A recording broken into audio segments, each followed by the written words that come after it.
사도행전을 공부하게 됩니다. 오늘은 이제 3장이고요. 베드로가 안전뱅이를 일으키는 내용을 소개하고 있습니다. 베드로가 안전뱅이를 말 한마디로 고치게 되어지고 이 이적에 대한 놀란 이들의 모습으로 또 표현과 또 모임이 있어지게 되어지고 베드로가 이 이적을 통해 하나님께 영광을 돌리면서 또 담대하게 설교를 하고 회개를 촉구하는 내용을 소개하고 있습니다. 자세하게 공부합니다. 베드로와 요한이 성전에 올라갈 때는 언제인가? 그들은 제9시 기도 시간에 이렇게 표현하고 있죠. 이때 성전으로 올라갔어요. 제9시는 6시간, 보통적으로 이스라엘 사람들이 이야기하는 시간에 오늘 보통 현대의 시간을 6시간 플러스하면 오후 3시가 되는 거죠. 유대인들은 시간을 정해서 하루에 3번씩 기도했는데 제3시, 6시, 9시 그러니까 오전 9시, 정오, 오후 3시 이렇게 각각 기도를 드리게 됩니다. 성지순례에 갔을 때 이스라엘에서 보니까 그 시간이 되니까 이슬람 사람들도 그렇게 기도하라 시간을 정해서 바삐 움직여지는 것을 보게 됐는데 어쨌든 그들은 시간을 정해놓고 기도했다. 굉장한 의미가 있습니다. 초대교회는 이런 유대인의 종교의식을 버리지 않고 그 의식을 지키면서 믿음을 돈독히 했고요. 베드로와 요한도 시간을 지켜서 성전에 올라가 기도에 전념했다. 바쁜 일과 중에 사는 것이 보통 사람들이죠. 근데 성도들은요, 시간을 정해놓고 기도함으로 하나님과 영적인 교제를 지속해 나가는 것이 정상적인 신앙생활을 하는데 도움이 된다 하는 사실을 꼭 기억하고 시간을 정해서 기도하고 때로는 새벽에 매일같이 나와서 기도하는 것이 제일 좋고요. 정 안 되면 일과 끝나고 예배당 와서 기도하고 가는 것도 의미가 있다 이렇게 생각하고 어쨌든 시간을 정해놓고 기도하는 것은 우리에게 꼭 필요한 일이다라고 하는 사실을 꼭 기억할 수 있기를 바랍니다. 베드로가 안전뱅이를 일으킨 시간과 장소를 말하라. 때는 기도 시간이었고 유대인들에게 일반적으로 알려지고 또 지켜지던 기도의 시간이었다는 것이고 장소는 성전이었다. 하나님의 이름을 찬송하며 그와 영적인 교제를 하는 성전에서 안전뱅이를 고친 일이 일어났다는 것.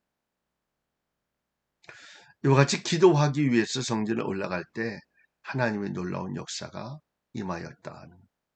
여러분 기억할 것은 기도하는 시간이었고 또 성전에서였다 하는 사실을 꼭 기억하고 성전에서 기도하면서 이와 같은 하나님의 놀라운 기적의 역사를 많이 경험하는 은혜가 있기를 바랍니다.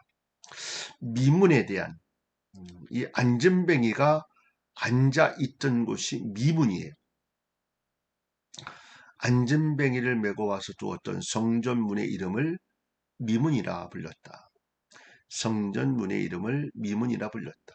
그 이유는 이 문이 외관상으로 장엄함과 화려함을 지녔기 때문이었다는 거죠. 근데 미문이 어느 문이냐에 대해서 학자들 간의 의견이 분분했고요. 이방인의 뜰로 들어가는 성전 동편의 바깥문이었던 슈샤문 또는 이방인의 뜰에서 이방인의 뜰로 통하는 니가노르 문의 이 두 가지의 설이 언급이 됐는데 두 번째 니가노르 문의 문이었을 것이다. 이렇게 하는 것이 더 유력하다는 거죠. 왜냐하면 교회 사가였던 요세푸스에 의하면 이 문은 고린도 양식의 황동으로 된 정교하며 아름다운 문이었다. 그 당시에 로마의 속국이었으니까 고린도 양식의 황동으로 된 정교하고 아름다운 문이었다. 이 요세푸스의 미문에 대한 의견으로 말미암아 이것이 니가노르 문을 가리킨다는 주장이 많은 사람들에게 그렇게 이해되어졌습니다. 네 번째로 안전뱅이가 베드로와 요한에게 구한 것은 무엇인가? 당시 성전 입구에는 기도하러 성전에 올라가는 자들에게 자선을 바라면서 여러 모양으로 구걸하는 사람들로 혼잡을 이루고 있었다. 기도하는 사람들이 좀 마음의 문을 열지 않겠어요? 그러니까 이제 기도하러 올라가는 자들에게 자선을 구하는 거죠. 여기에 등장한 안전뱅이도 구걸을 통해서 하루하루를 연명하였고 그의 최대의 관심은 물질이었다. 그래서 그는 베드로와 요한에게 물질적인 적선을 구했다는 것입니다. 베드로가 성전 미문의 안전뱅이를 고쳐준 첫 번째 이적의 순서는 어떠한가? 첫 번째로 우리를 보라라고 하는 초청의 목소리가 있었고 은이나 금만을 기대하던 안전뱅이에게 베드로는 신앙을 받아들이도록 접근하고 있습니다. 그 다음 베드로는 어떻게 이야기하죠? 은과 금은 내게 없거니와 이렇게 표현합니다. 안전뱅이의 물질적인 희망을 단념시키면서 베드로는 기독교란 단순히 인간의 육체적 욕구만을 채워주는 것이 아님을 설명합니다. 내가 예수 믿으면 잘 될 거야 라고 하는 이런 모습의 욕구만을 채워주는 것이 기독교는 아니다. 그리고 베드로는 어떻게 이야기합니까? 나사렛 예수 그리스도의 이름으로 걸으라 이렇게 명령을 합니다. 그는 길이요 진리요 생명이 되신 예수 그리스도의 이름을 강력하게 선포합니다. 이후에 베드로는 하나님의 능력을 믿고 손을 뻗쳐 안전뱅이를 잡아 일으킵니다. 그리고 안전뱅이를 치유하는 이적을 베풀게 됩니다. 이런 과정을 통해서 미문의 안전뱅이가 이적을 경험하게 되어지죠. 여섯 번째로 베드로는 누구의 이름으로 안전뱅이를 고쳤는가? 베드로는 나사렛 예수 그리스도의 이름으로 안전뱅이를 일으켰어요. 그는 자신의 이름과 능력으로 이적을 행한 것이 아니었다. 그리고 베드로가 안전뱅이를 일으킨 사건은 그가 성령을 받은 후에 행한 첫 번째 이적이 되어집니다. 예수 그리스도의 이름으로라고 하는 것. 일곱 번째, 이 이적의 목격자였던 사람들의 행동은 어떠했는가? 그들은 그 광경을 보고 심히 기여기며 놀라게 되고 그렇지 않겠어요? 안전뱅이가 일으켜져 세워졌습니다. 성령의 사역을 통해 베드로와 요한이 행한 이적에 대하여 적어도 예루살렘에 사는 사람들은 그리스도께서 행하신 기적으로 받은 충격 이상의 것을 받은 것처럼 우리가 충격이었죠. 그렇지 않겠어요? 안전뱅이가 일으켜 세워졌습니다. 그리고 베드로와 요한의 주변에 몰려들기를 시작했죠.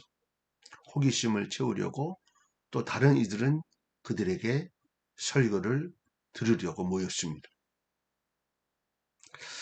이 사실이야말로 이적은 그 자체의 목적이 있는 것이 아니라 이것으로 인해 하나님의 말씀에 귀를 기울이고 그분께 영광을 돌리기 위한 방편임을 잘 보여줍니다. 그러니까 이적은요, 우리가 잊지 말아야 될 것은 하나님의 말씀을 전하기 위한 도구다라고.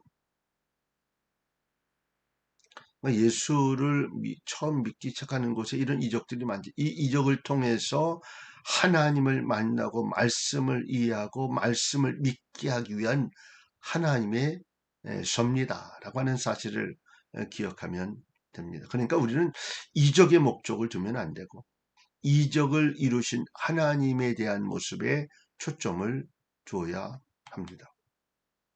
여덟 번째로 솔로몬의 행각이란 무엇을 가리키는가? 성전 바깥들 동편 끝에 있는 기다란 집체, 곧 회랑으로 종교 교사들이 자유롭게 강론하던 곳이 솔로몬 행각이었다. 이것은 대중 집회를 할 만한 장소로서 초대교인들이 이곳에서 자주 집회를 가졌음을 알 수 있다. 그리고 예수님께서도 이곳에서 대중에게 설교하신 일도 있었습니다. 이렇듯 유서 깊은 곳에서 이제는 예수의 수제자였던 베드로도 당당한 교사로서 대중을 가르치고 있는 것입니다. 베드로가 행한 설교의 내용은 무엇인가? 베드로의 첫 번째 설교가 오순절 성령 강림 이후에 방언을 계기로 주어진 것처럼 이 두 번째 설교는요, 안전뱅이를 고친 이적을 계기로 행해집니다. 첫 번째 설교를 통해서 3,000명이나 회개하는 놀라운 역사를 경험하게 되죠. 그리고 안전뱅이를 일으킨 이적을 계기로 사도들에 대한 핍박과 반발이 시작이 되어집니다. 이 베드로의 두 번째 설교는 두 가지의 내용을 담고 있습니다. 먼저 이적은 어떤 개인의 능력으로 되어지는 것이 아니라 예수 그리스도의 이름을 믿는 믿음의 일을 가능케 했다라고 주장하는 것. 예수는 구약 성경에 예언된 하나님의 아들로서 인간의 죄를 대신하여 십자가에 죽으시고 다시 부활하사 하나님의 우편에 계신 그리스도라고 하는 것을 증언하고 있는 것입니다. 예수님을 증언하는 것. 그런 거로 예수를 죽인 무지의 죄를 회개하고 그를 그리스도로 믿어야 할 것을 권면하고 있고요. 베드로의 설교는 하나님의 아들 되시는 예수 그리스도의 죽음과 부활을 설명함과 동시에 회개를 요청하는 내용으로 이루어졌습니다. 예수 그리스도의 죽음에 대한 또 부활에 대한 그리고 회개를 요청하고 있는 내용이 바로 베드로의 설교다. 열 번째로, 왜 베드로는 하나님을 아브라함과 이삭과 야곱의 하나님이라고 하였는가?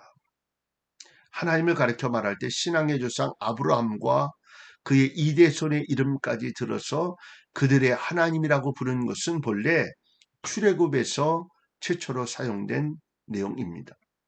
이 말은 유대 사람들에게 자신들이 하나님의 백성이고 하나님과 언약 관계에 있는 자들이라는 실감을 가지게 하는 표현이고, 이 같은 표현은 신약 성경에서도 많이 사용이 됩니다. 역시 베드로도 유대 사람들에게 공감할 수 있는 말을 사용하면서 조상 때부터 내려오는 하나님에 대한 표현을 사용하고 있는 것입니다. 공감할 수 있는, 그들이 알고 이해할 수 있는 표현의 모습을 이야기하면서 아브라함과 이삭과 야곱의 하나님, 이렇게 표현을 하고 있죠. 11번째로 예수를 종이라고 표현한 의미는 무엇인가? 여기서 예수를 종이라고 표현한 의미는 이사야서에서 기록된 고난의 종을 의미합니다. 그러니까 이것은 하나님의 아들로서 예수, 하나님의 아들로서 예수, 그러니까 이 아들로서 예수의 신분을 나타내는 것이 아니라 구속자로 오신 예수의 직무를 표현하는 말입니다. 구속자로 오신 예수의 직무를 표현하는 하나님의 아들 예수님의 신분의 표현보다는 구속자로 오신 예수의 직무, 감당할 사명에 대한 모습을 종이라고 표현했다는 거죠.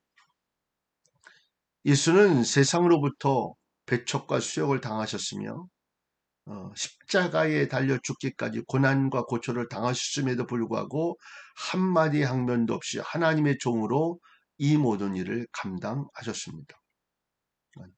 사명, 직무, 이 땅에 오셔서 하셔야 할 일, 구속자로서 오신 예수의 직무를 표현한 말이 바로 종이다. 12번째로 거룩하고 의로운 자는 누구에 대한 칭호인가?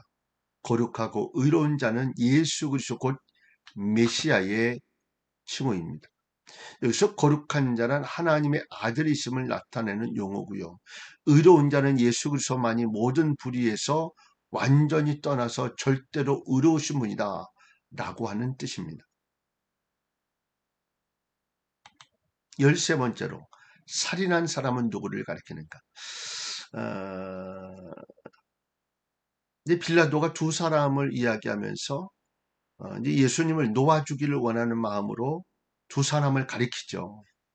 음, 뭐 당연히 예수를 놓아주라 이렇게 이야기할 거라고 생각하고 등장시킨 사람이 누구냐면 무각무도한 이 바라바, 살인한 사람, 이 사람을 이야기하죠. 그런데 이 빌라도의 예상이 틀려지게 되죠. 그는 유대 유월절 대사면의 관례에 따라 유대인의 로마인 총독 본디오 빌라도가 예수와 바라바 둘 중 하나를 석방해 주겠다. 유대인들에게 제안했는데 유대인들의 선택은 누구요? 바라바였어요. 참 이게 말도 안 되는 일인데도 불구하고 이런 일이 있게 되어졌죠. 이 바라바는 마태복음 27장 16절에 유명한 죄수였고 마가복음 15장의 밀란 중에 살인하여 포박된 자 중에 하나다. 그리고 요한복음 18장에는 강도로 표현되고 있습니다. 그냥 황무도한 자였다는 거죠. 총독 빌라도는 예수를 놓아주는 심산에서 살인자인 바라바와 예수 둘 중에 어느 쪽을 석방하려 하고 유대인들에게 물었는데 대제사장들은 백성을 선동했고 예수를 십자가에 못 박고 그 대신 바라바를 놓아달라 이렇게 이야기를 합니다. 약한 자들의 모습이 말도 안 되는 일이죠. 안타까운 일이죠. 14번째로 베드로가 예수 그리스도의 이름을 강조한 이유는 무엇인가? 베드로는 자신이 예수 그리스도의 이름으로 안진병을 일으킨 사실이 이교도들 간에 흔히 행해지는 이방신의 이름을 의탁해서 점수를 하거나 또는 마술의 힘을 의지하여 병을 고친 것과는 전혀 질이 다르다 하는 것을 밝히기 위해서였어요. 자신이 행한 이적은 하나님의 종으로 수난을 당하셨지만 다시 부활하시고 영광을 받으시는 거룩한 자요 의로운 자요 생명의 주가 되신 절대 능력자 예수 그리스도를 믿는 믿음으로 가능하다 라고 하는 거예요. 이 믿음은 예수 그리스도를 통해서만 얻어진다는 것을 주장하는 거예요. 그래서 베드로가 강조한 것이죠. 예수 그리스도의 이름으로 라고 하는 것. 그러므로 여기에서 이루어진 이적은 그리스도의 능력에서 비롯된 것이며 베드로는 단지 그 효력이 발생되는데 일종의 도구로 사용된 것임을 설명하고 있는 것입니다. 15번째로 베드로는 모인 무리들에게 질책한 후에 어떻게 권면했습니까? 베드로는 단호하고 엄격한 말씀으로 그들의 가슴 속에 죄에 대한 두려움을 깨우친 후에 그들이 낙심치 않도록 위로를 해줍니다. 이제 베드로는 이스라엘 사람들아 라고 하는 말 대신에 형제들아 라고 말을 전환하면서 그들의 범죄가 영적 무지의 탓이었다. 몰라서 그런 건 뭐 어떡하겠어요. 영적 무지의 탓으로 지적을 합니다. 그리고 그들의 죄가 용서받을 수 있으며 그들이 하나님께로부터 돌아서면 절망할 이유가 없음을 말함으로 그들에게 권면을 하고 있습니다. 그러니까 베드로는 그들의 죄를 책망하고서 아울러 권면의 말씀을 통해 그들을 위로하였다라고 하는 거예요. 16번째로 진정으로 회개한 자들에게 하나님은 어떤 날을 허락하신다고 베드로는 말했는가? 진정으로 회개한 자에게 유쾌하게 되는 날이 주 앞으로부터 이를 것이다. 이렇게 표현하죠. 여기서 유쾌하게 된다는 말은 시원하다, 신선하다라고 하는 뜻이 있고 여기서는 죄인이 속죄의 은총을 입게 되어 정신적인 고뇌에서 해방을 얻어 위로를 받고 마음의 경쾌함을 얻게 된다라고 하는 그런 의미를 가지고 있습니다. 그러나 이보다는 죄를 속량받은 사람이 그리스도 안에서 새로운 피조물이 되어 예수님께서 재림하시는 날 기쁨에 동참하게 될 것이라는 의미로 해석하는 것도 좋다는 거예요. 이처럼 형식적인 회개가 아닌 진정한 회개는 우리를 정신적인 고뇌와 번민으로부터 자유할 뿐만 아니라 영원한 생명에 대한 소망을 간직하게 한다. 진실함으로 회개하고 또 우리의 삶의 정신적인 고뇌와 번민으로부터 자유할 뿐만 아니라 영원한 생명에 대한 소망을 간직하기 위해서는 진정한 회개가 있어야 한다는 거예요. 17번째로 모세는 그리스도의 예언적 표상으로 설명되어져 있는데 어느 면에서 그러한가? 이 베드로가 모세에 대한 이야기를 하면서 예수 그리스도의 예언적 표상을 이야기합니다. 첫 번째로 모세가 구출한 사람들이 같은 종족이라는 점에서 그는 그리스도의 예언적 표상이다. 모세와 같이 그리스도도 당신의 택한 백성들을 구원하신다. 두 번째는 모세가 그의 형제들을 예속의 상태로부터 구했다는 점. 그러니까 그리스도께서 죄와 사망의 굴레에서 당신의 백성들을 해방시켰다는 점에서 같은 의미를 갖는다. 세 번째는 모세가 그의 형제들과 여호와 사이에 중보자로서 행동한 것은 그리스도께서 인간과 하나님 사이를 화목케 하신 그 역할에 대한 예언적 표상이다. 이스라엘 백성들과 하나님 사이에서 중보자 역할을 했던 모세, 인간과 하나님 사이에서 우리를 화목케 하신 그 자리, 그 역할이 바로 그리스도인이 똑같다 하는 거죠. 네 번째로 그의 형제들에게 하나님의 율법 체계를 널리 전파했다는 점에서 모세는 그리스도의 표상이다. 그리스도도 당신의 말씀과 복음을 백성들이 선포하심에 최선을 다하셨기 때문이다. 끝으로 모세가 광야를 건너 가나안 땅을 향해 그의 백성들을 인도한 점은 그리스도께서 당신의 백성들을 험난한 이 세상에서 천국으로 인도하는 것에 대한 예언적 표상이다. 저 가나안 땅을 향해 오늘 당신을 천국으로 백성들을 천국으로 인도하는 것, 동일한 그런 모습들을 소개하고 있습니다. 자, 그 다음에 마지막인데요. 그러나 그리스도께서 부활하셨다는 점만으로도 그리스도께서 모세보다 더 위대하심을 알 수 있다. 나중에 이 그 베드로나 사도 바울이 곤욕을 당하는 그 일들 가운데 한 가지가 뭐냐면 이 모세보다 더 위대했다라고 하는 점을 이야기했다는 거죠. 우리가 생각할 때 당연히 예수님께서 모세보다 위지. 그러나 이스라엘 백성들은 모세를 대단한 그 신앙의 우상으로 여겼고, 그런데 그리스도 자기들 생각하지 못했던 그리스도를 이야기하면서 뭐 그들이 생각할 때는 이단으로 여기면서 이야기하면서 모세보다 위대하다 뭐 이런 이야기를 한다는 것을 그들은 받아들일 수가 없었던 거죠. 어쨌든 우리는 이해할 수 있는 것은 부활하셨다는 것만으로도 모세보단 위대한 분이 바로 예수 그리스도이시다. 오늘 마지막인데요. 18번째. 그리스도는 무슨 임무를 띠고 이 세상에 보냄을 받았는가? 먼저 그리스도께서 세상에 오신 사명은 그의 백성들에게 복 주시려고 하는 데 있다. 이것은 물질적인 부유함에 국한된 것이 아니라 영적인 풍성함도 내포되어 있는 것으로 전인격적인 축복이다. 특히 그리스도께서 그의 제자들을 떠나실 때에 제자들에게 축복하시고 승천하셨던 것, 즉 그가 성령을 보내신 것은 가장 큰 축복이요 축복 중에 축복이라 할 수 있다.